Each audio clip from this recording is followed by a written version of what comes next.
What is up, everybody? Welcome to Eagles Aftermath right here on DSM Media. The Eagles come away with a 33-18 victory over the New York Jets. We're live Facebook, Twitter, YouTube, Twitch. You know the drill, everybody. Like, follow, share, comment, subscribe. Dude, you know all the buttons to hit.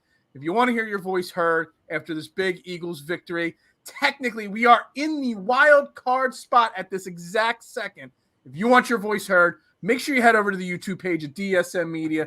Best way to get involved is right over there. And as I put in the comment section to begin, that means Eagles trending back up.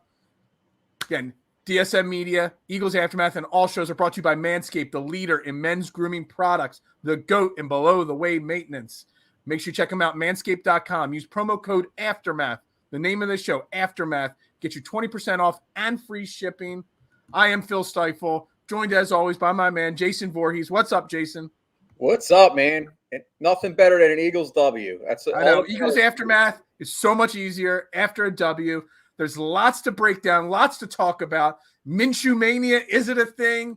Miles Sanders, Jason Kelce getting hurt late in the game. The defense stinking in the first half, putting up a goose egg in the second half. So much to talk about. But out of all the things that we have to talk about, what would be the number one thing you want to jump at first there, Jason? Well, I mean, obviously the number one thing I'd like to say is we got a W against a team that we should beat. And we didn't make and we didn't commit costly turnovers, and we were able to take the ball away once. Mm-hmm. So to me, that's the biggest thing. Is obviously there's a ton of backstories, and we'll get into that. I'm sure stories, yeah, absolutely. Obviously the injuries, but to me, the most important thing that I take away from this is a W is a W, and we beat the Jets, which we should beat the Jets every day of the week, because we're not really a good football team. I mean, you see flashes, obviously. Elijah Moore, I love that guy. I told you that before.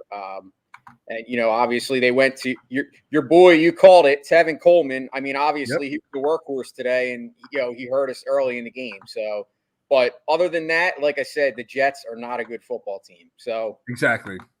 I think that's such a key thing to say right there, is that the Jets are not a good football team. We had to win this game. We needed to win this game. We should have won this game, and we did. And I think that is so key and clutch. They took care of business. That's what you've got to do when you're trying to make the playoffs. Last week was a total letdown, a total clunker, a game we should have won and we didn't. That's why the negative energy was floating around this Eagles team. But this week we took care of business. I know it started off a little shaky, giving up a huge kick return on the opening, kickoff of the game, and the Jets went ahead and scored right away. But then, slowly but surely things started to settle down. And yes, I was all over the defense early on, talking about how poorly they played, and rightfully so. The Eagles, defense was awful in the first half, letting Zach Wilson go 12 of 14 at one point, and lighten the team up. But they settled down, they made adjustments, and they took care of business. That is all you can ask for, is taking care of business. Let's get into the box score on the offense. We'll talk offense, Gardner Minshew, and the running game and all that stuff as we wait to hear from Nick Sirianni's press conference, which I have tuned up and ready to go. Obviously, Gardner Minshew, 20 of 25, 242 yards, 2 touchdowns, no turnovers. That's the key right there.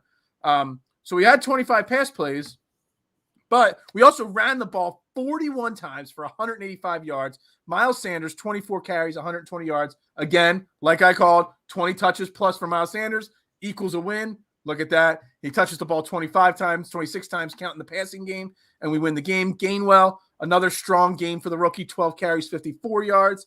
He did have a touchdown. And the other key thing offensively is Dallas Goedert.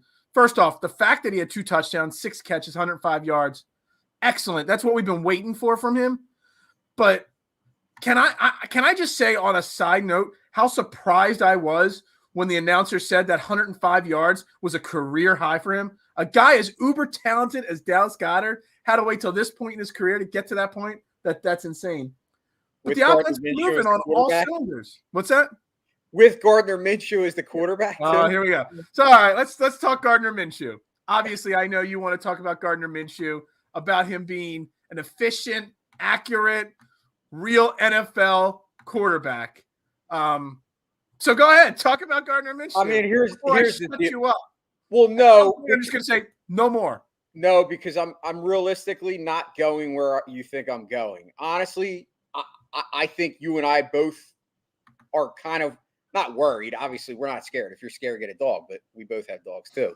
The point is that yes, Gardner Minshew was very efficient. Mm-hmm. He, obviously at one point in the game, I believe in the first half, he was almost perfect. As far as I think he had one incompletion where he threw it into the ground. He was very, the funny thing about Minshew is, and I kind of remember this because I did remember watching a few games when he was with Jacksonville. Even though he's not Jalen Hurts type athletic, he is a mobile quarterback, and you did see that on a couple plays where he was able to actually scramble out of harm's way. And I know he did have one like a 10-yard run down the side, and he was able to make a couple nice passes, on scrambles. Right. You mentioned him not turning the ball over. I think there was a key moment there, right. In the second half where the Eagles were driving, I believe it was a 14-play drive. Mm-hmm. They were deep, they were red, they could have went in and nobody got open. And instead of like what you would think a younger quarterback would do, throwing an interception or trying to force a ball in, he kind of went out of bounds. So that kind of stuff I really like about, Gardner Minshew. But to me, obviously, you and I are both going to agree. Like, we know that there shouldn't be a quarterback controversy, but we also know this fan base. Right, but there also needs to be, yes, Minshew did look good, Tiffany. I get that. But let's be honest. He looked good against the New York Jets. The New York Jets are a team that gives up 500 yards a game. We had 418 yards of offense today, which is pretty much average against the Jets. I also saw quite a few throws from Gardner Minshew that were just like Hurts, a little late, a little short. It's not like he was perfect. It's just the Jets defense is so bad. It may, I think Jalen Hurts would have had similar numbers if he was healthy in this game. We're talking about the New York Jets. We're talking about a god awful defense, and everyone needs to understand. I know we're going to the bye. Now we're 6-7. We got 2 Washington, we got the Giants, and we got the Cowboys in our last 4 games. Look, we're trending in the right direction. But again, Gardner Minshew is not going to do anything else. I saw a tweet from Ron Jaworski, my man. I love Jaws. He's like, this is like Jeff Garcia with the crazy hair. Everybody gets behind the energy. But is he really that good of a quarterback? And he does things okay. But let's see what happens. If you have to throw him out there against Washington or a good defense, there's a reason why he was 1-7 last year with the Jaguars. I mean, Phil, you couldn't have honestly rebutted a reason to, that Minshew should be a player any better than you did. Because honestly, Minshew is a perfect backup quarterback in the NFL. Well, yes. And as much because you want a quarterback that can come in and have some energy and spark a team in case of an injury, maybe make a spot start. But Minshew is not. Minshew is basically a flashier Nick Foles. Well, let's be real here, because like you hit on, as much good that we saw out of Minshew, I saw quite a few underthrows. Yeah, I saw quite a few of them as well. About 2 of the 3 catches that Quez Watkins had, he actually had to come back on those routes. Right. And the pass interference to Dallas Goedert, where we kind of, that was underthrown. Yeah, that was a bad pass. That was way underthrown. If that's on the money, that's a touchdown. I actually think both the Dallas Goedert. I'll have to go back and catch the replays and stuff like that tonight and tomorrow. But I actually think both the Dallas Goedert's touchdowns were he didn't have to stop, but he slowed down in his route both times, which is an improvement over Hurts, who sometimes you have to come back, and whatnot. But I got it. But sticking to what the point we're trying to hammer home here, I'm in agreement. I believe Jalen Hurts would have had a similar type game. It would have been the same. It would have been a win. Yeah. But I believe that the same things that we critique Hurts about, now you're going to see people not necessarily critiquing Minshew, but I watched it with my own eyes. He wasn't. I know the numbers will say, "Oh, well, Minshew 25, yeah." And he got Goddard involved. 133 passer rating. Everyone's going to have an excuse or a reason why Minshew is better than Hurts. But let's pump the brakes here, because, like you said, the bottom line is we have to still find out if Hurts is the long-term answer. Right. We're not. Nobody's saying. I don't think there's anybody that I've really heard say, "Oh my God, Jalen Hurts is the franchise quarterback. Let's go." There's a few fanboys out there. There are, okay, and that's fine. But for the most part, I think most people do agree that he has deficiencies. But let's face it, he's still a young quarterback. Absolutely. Listen, Justin Herbert, up until today, was struggling mightily for the Chargers. I know he threw up 300 yards today and 3 touchdowns. At least that was what he was at. I'm not sure how he finished. Justin Herbert, I'm not saying, that Jalen Hurts is on Justin Herbert's level, but they're both young quarterbacks. So, I mean, as Mark from last week's post-game show said, Minshew did enough to win the game, but not enough to convince a second start. Exactly. I mean, I don't think, Mark, that Jalen Hurts could have done anything to actually earn a second start because it was the Jets. And no matter whether he threw for 400 yards or 150 yards, I don't think it would have been enough because it's the Jets. How do I get into this? I really want to say, and he might not say it today, and we're waiting for the Nick Sirianni press conference. He might be too focused on today in the game, but tomorrow in his press conference or tomorrow morning when he does his weekly morning show, your morning spot on WIP, as he always does, as every Eagles coach does the day after a game, he needs to come out and immediately just lay. If Jalen Hurts is healthy, he is the starting quarterback. That just shuts the door on controversy. That just shuts the door on the debate and everything else. Then we could debate whether it's the right call or not. But I want a definitive answer, and I think that goes a long way in the locker room and the respect of the players to put a firm statement out there. Not a, well, we'll see how it goes. We'll see what we see and blah, blah. No. I want a definitive statement from Nick Sirianni, whether it's tonight or tomorrow, and then that just solves all the problems. I mean, absolutely. I think the only person that can realistically create the quarterback controversy is the team. Because if Sirianni doesn't come out and do that, then there's a problem. Because honestly, I saw Jalen Hurts, and once again, I know we rave about his leadership skills and how he's a great person, and I know that doesn't, those two qualities don't make him your starting quarterback. However, I watched him cheer his team on, and he was just as excited as Minshew for getting the start, and especially knowing that he could have played this game. I mean, honestly, it was kind of up to a game time decision. I know there was multiple reports, but the bottom line is Jalen Hurts is the quarterback. Sirianni needs to come out, as you said, and mention this tomorrow at his press conference. I don't necessarily have to hear him say it today, because obviously today let's focus on the win today and stuff like that. Then tomorrow, I don't want the whole bye week to go on, with the controversy looming into the following week and stuff like that. Tiffany brings up, Miles Sanders. Hopefully Miles Sanders. I mean, late in this game, we had multiple massive, potentially massive injuries. Miles Sanders, you could hear him scream on the broadcast.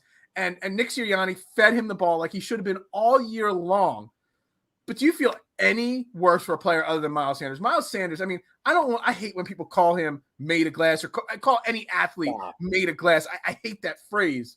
But the guy just, he finally gets into a rhythm. He finally gets, the ball against the Raiders. He gets hurt. Today, finally gets into a rhythm, finally starts doing what he's supposed to do, 24 carries, over 100 yards rushing, and bam, another scary ankle injury. And Kelsey, man, you see him grabbing his knee the way he did. You just think at his age, man, and then again, just like last week when he went out for a play or two, Herbig with an instant high snap, I mean, can Jason Kelsey just please play forever in Midnight Green? Because obviously the Eagles have not, found a way to cover, Nate Herbig's not the answer at center. Jeremy checking in with Minshew Mania. I'm sure tomorrow, Overreaction Monday on Trending in the AM, we're going to have I already have some fun overreaction ideas percolating in the head right now. But I mean, Miles Sanders, I want to hear your thoughts on Miles Sanders and, find another way to describe Miles Sanders other than made of glass for me. Well, I don't want to toot my own horn, but I did call it that he would have a 100-yard game. We know you called that. I called the 20-plus touches. We were all on board on a Sanders big game, especially with Howard being out and especially with Boston Scott barely being a thought process today because of his illness. I mean, Yeah, I mean, it wasn't kind of hard to kind of come to that, Mm-hmm. prediction. But all kidding aside, obviously, thoughts and prayers are with Sanders. I hope it's not a major injury. But Yeah. to call Sanders made of glass, to me, when a running back suffers an ankle injury, to me that doesn't mean he's made of glass. When one of the running back's main muscles in their body is the ankle, you saw the guy land on his ankle. I mean, it's not like the guy just it's not like it was his fault. And he just pulled up hurt. The guy landed on his ankle, and you heard him scream. Now, like I said, I don't know if it's the same ankle that he's been struggling with. I don't know because I'm not a doctor, and I don't remember even reading a report. I didn't hear this one, but this is hilarious. God. Minshew is a personality. John Clark tweeted that he hangs out with Vince Papale and his son and lives with his friends. Who gives a shit? I'm not saying about that comment. I'm saying this is what I'm getting at. Like, people are grasping at things, and it's this town, and we knew.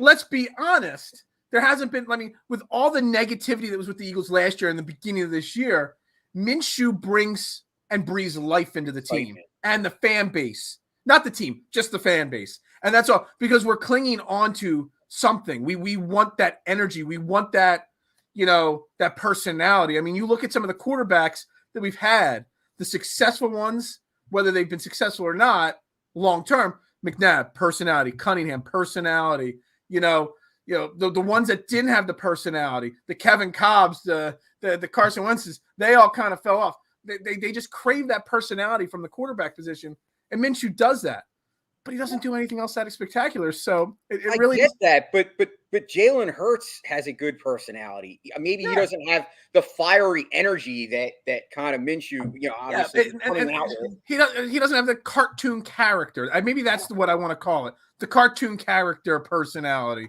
I get it. I do get it. Listen, I'm not bashing people for having opinions. Hey, watch it, Mark. If you ever want to come on again, I'm a big Wentz guy. They had a shutout, 31-0 today. Not bashing anybody. Just a reminder. I am a Wentz wagon guy.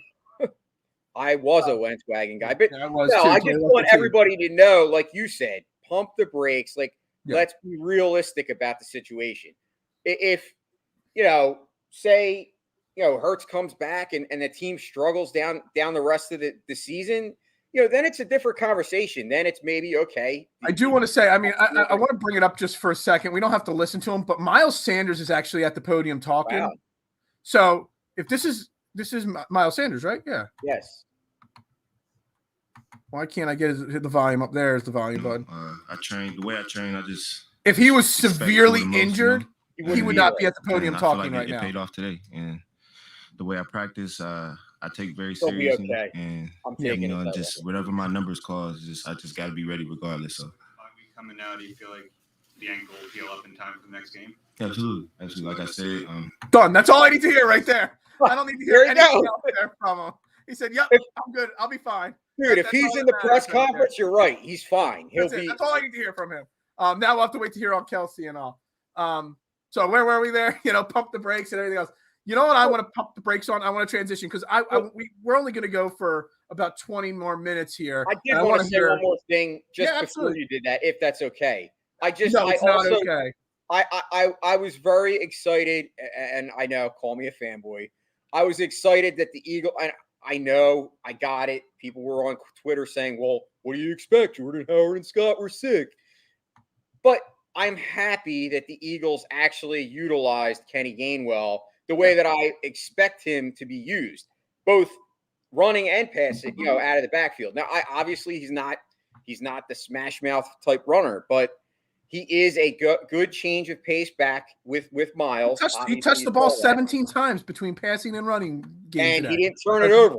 So that's another key point about it. Absolutely. I'm just excited that they actually used him because I think he's a guy. They had no other choice really at this point. No, I know, and I understand that, but I think maybe sometimes that's when you actually realize when a guy is, capable of doing something when you're forced to use him. That's fair. Now maybe they'll use him more down the stretch, seeing that he's durable and he didn't turn the ball over. Not saying he's a star, but I'm saying that he's a guy that I think can help this team. And I've been saying it from week one. I'm just happy, and I wanted to get that out there that No, that's fine. That's very fair. And I know you've been a big fan and supporter of Kenneth Gainwell.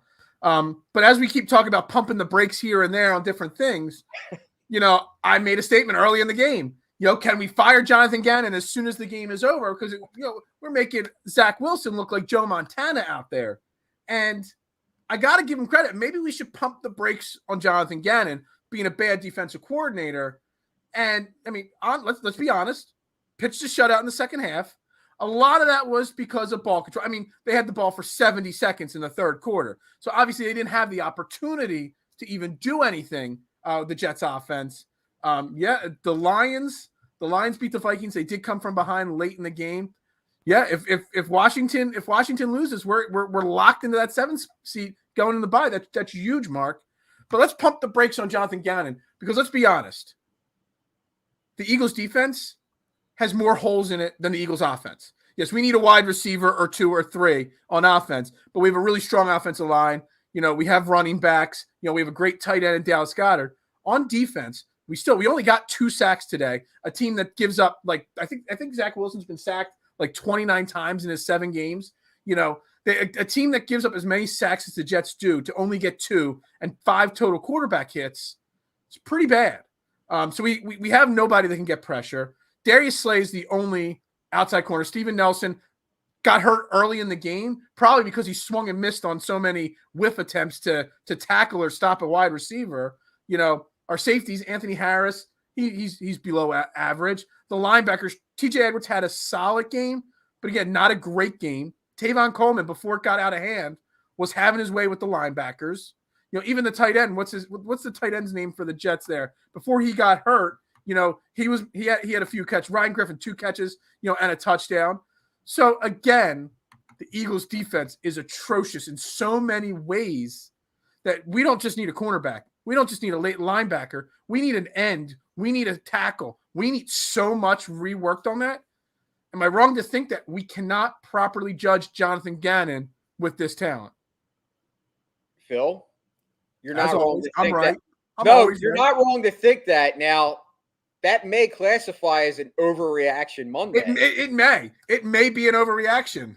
But I do agree to your points that, if you look at both sides of the ball, we are a lot more inept as far as personnel on the defensive side of things than we are on the offense. And I've been pounding. That's why I still am a strong believer in at least continuing with Hurts next year, unless, all right, if you could get Russell Wilson and only give up 1 first rounder and maybe next year's first rounder, that's a different conversation. But absolutely, I don't want to go all out and trade all of our assets for a quarterback when we have so many holes on the defensive side of the thing. So, and to your point, defensive end is a major issue, in my opinion. I am so sick of Derek Barnett. I know Josh Sweat did have a sack, but he did get paid big too. And since he got paid, he really hasn't done really much himself either. Absolutely. And I miss the days, and we've talked about this on multiple shows, but I miss the days of just having a dominating defensive end, not just necessarily getting sacks. I don't need 20 sacks. I don't need 15 sacks, but I need somebody that gets in the quarterback's face and is a playmaker. Right. That's what we need. We need a playmaker.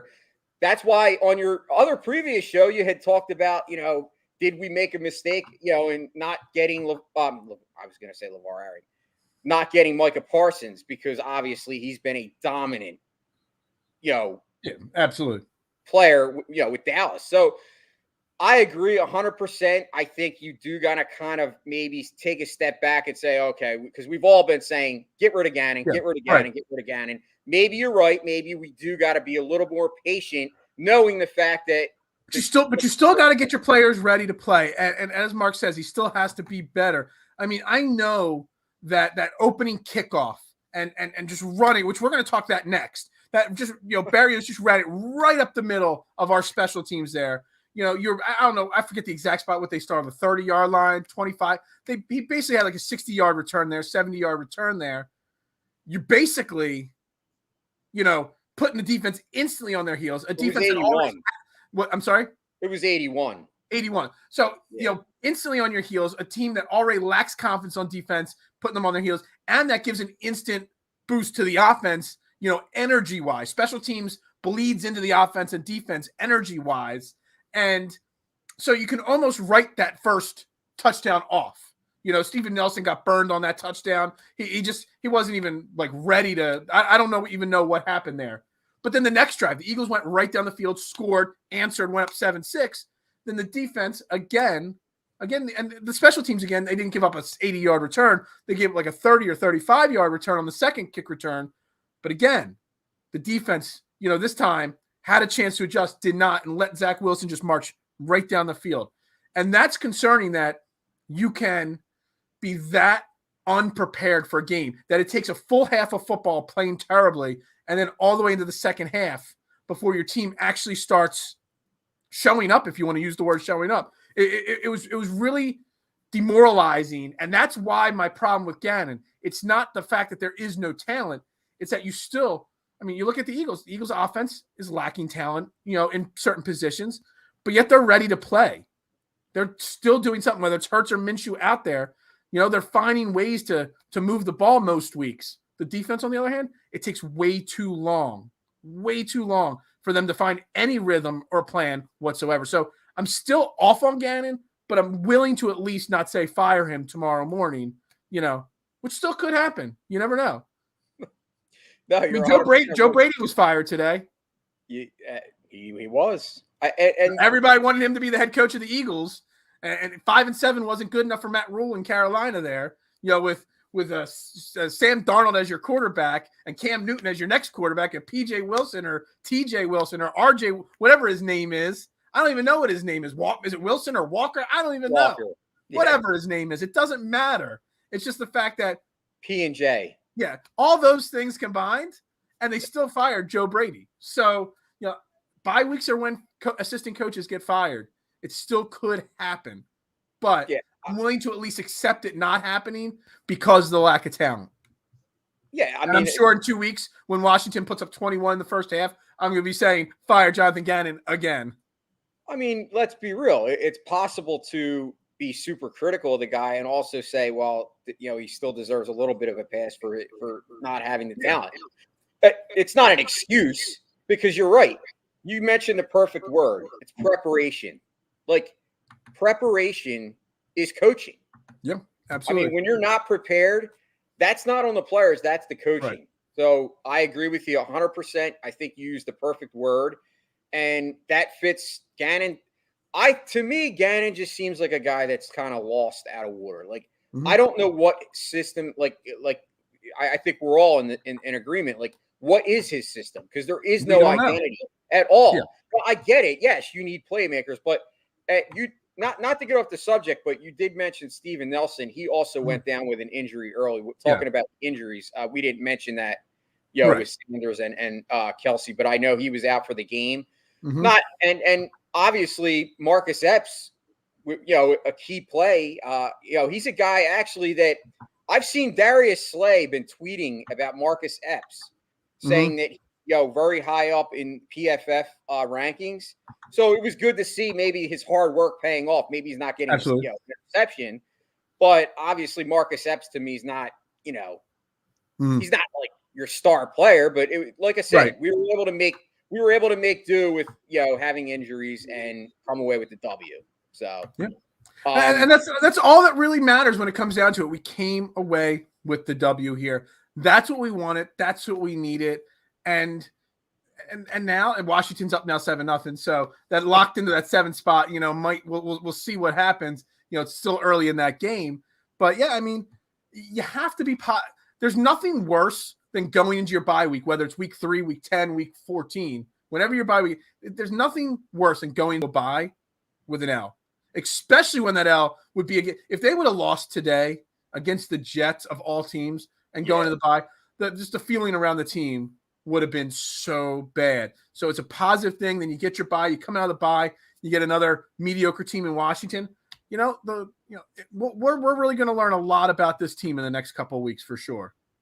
Absolutely. Another, to me, another key moment in the game was obviously when Sirianni went for it on 4th down.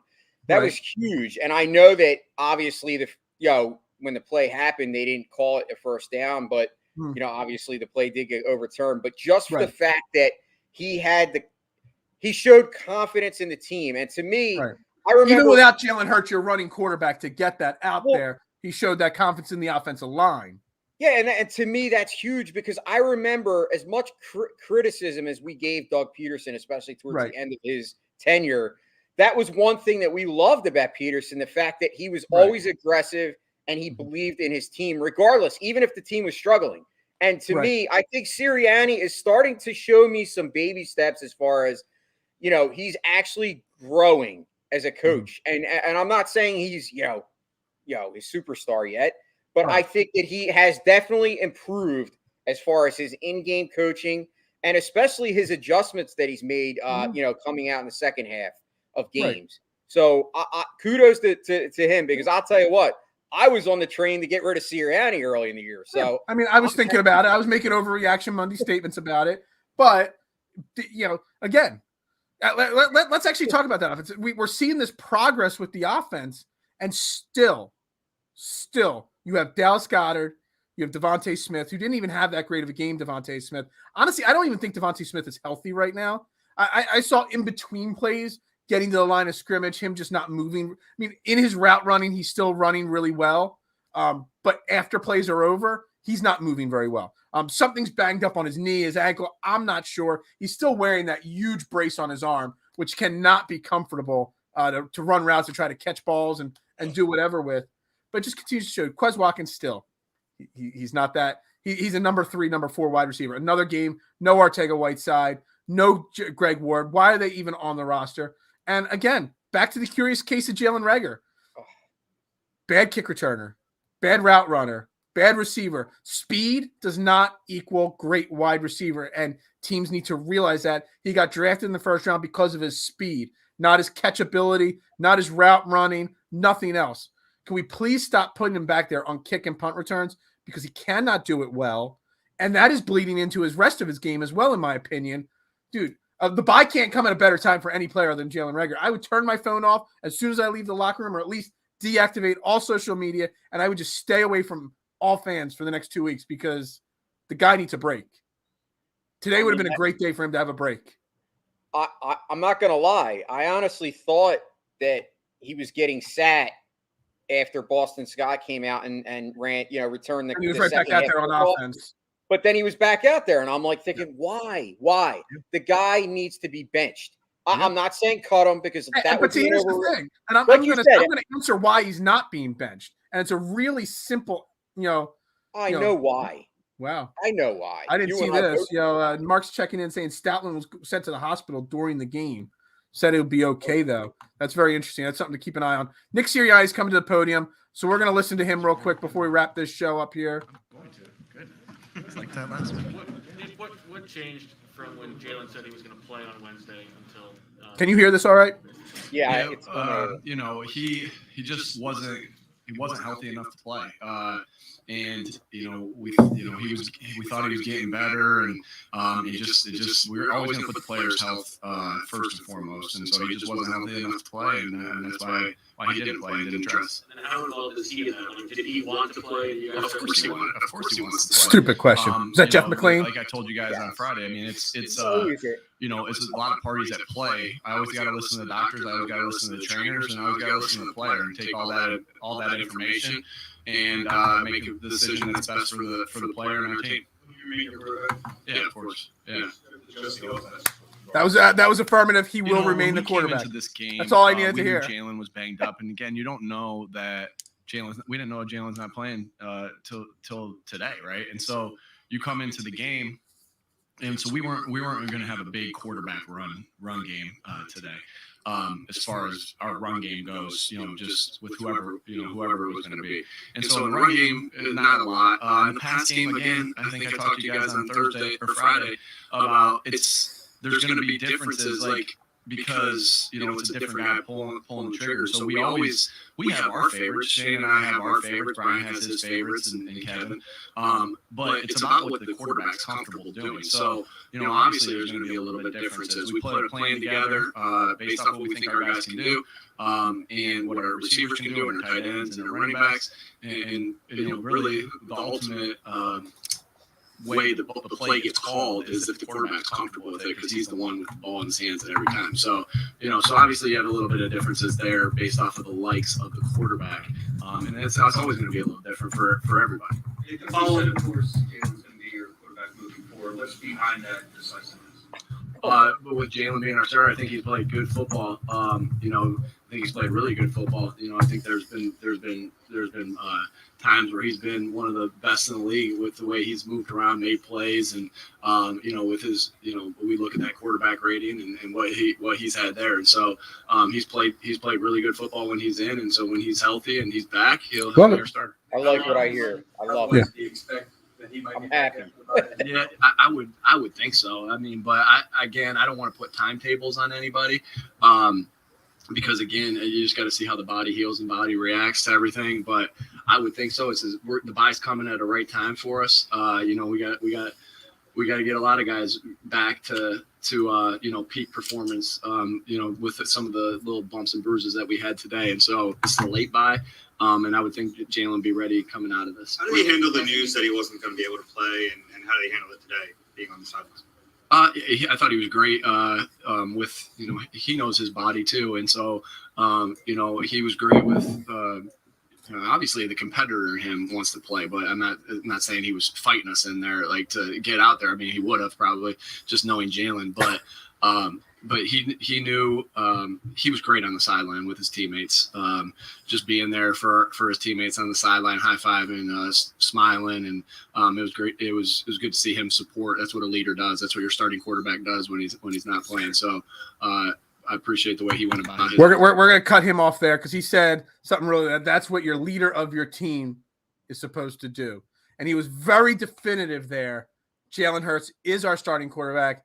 I know some fanboys will go out all week long and all bye week long talking about Minshew mania and all, but that was a definitive statement from Nick Sirianni. If Jalen Hurts is ready, which he anticipates him being ready for Washington in 2 weeks, Jalen Hurts will be the starting quarterback going forward. That's all I needed to hear. I could have cut the interview off right at that spot, but I let him talk a little bit longer and just definitive answer. I'm sure you like that as well, Jason. Oh, absolutely. I mean, you and I just talked about it at the opening of the show, that, if he didn't come out today, that hopefully he did tomorrow. Well, folks, You heard it right there. Jalen Hurts is the starter. Let's pump the brakes on Minshew mania. Yes, it's a nice backup to have. It's a great backup. You need a great backup in today's NFL. 17-game seasons, the way you get hit, and even with the protecting of quarterbacks, you need a backup quarterback. So that's what Minshew is, and he's going to be the backup next year. He still will be because a cheap contract.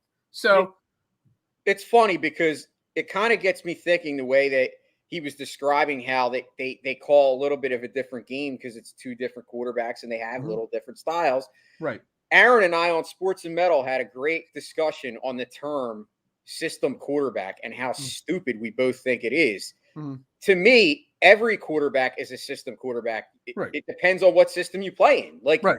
And some quarterbacks may do good on one offense and not be able to run another off. Doesn't make you a system quarterback. So it's just a side note, All right, I have to get to work. So we got 5 minutes left in the post-game show. Eagles Aftermath right here. DSM Media. Make sure you're following, like, and subscribing. Facebook, Twitter, YouTube. You know the drill, everybody. So we're going to the bye on a scale of 1 to 10. Really quickly, what is your confidence level in the progression of this team? 1 being awful, 10 being super excited and positive and all that stuff. Where is your confidence level that this team is on the right track? And secondly, where is your confidence level that this team can make the playoffs? The first answer to the first question, first answer would be I'm probably at around a 7 on the positive trend of this team. Yes, because honestly, and I get it that once again I get it. It was the Jets. But to me, a win is a win, as we said. Absolutely. And to play as bad as you played last week and lose, and then come out this week and take care of business shows, to me, maturity and shows growth. Right. And I like the way that this team is responding to Sirianni. So to me, I think I say about a 7. I'm happy with the way it's trending.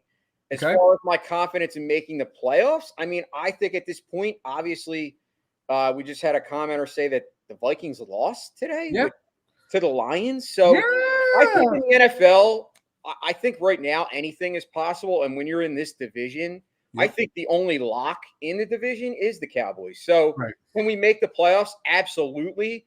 It's going to all depend on how this team continues to play against division opponents, because obviously that's pretty much all we have left is division. So, I mean, I'm similar on the first part. I'm positive. I'm like a 6 or a 7.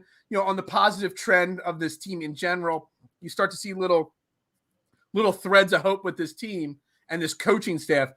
But I'm not as positive on the playoffs, maybe. Because there's so many teams bunched together, and there are still some holes. We beat the Jets. Let's be honest today. We beat the Jets. It wasn't like we beat a good team today. So we still have Washington's not a good team, but they're not a bad team.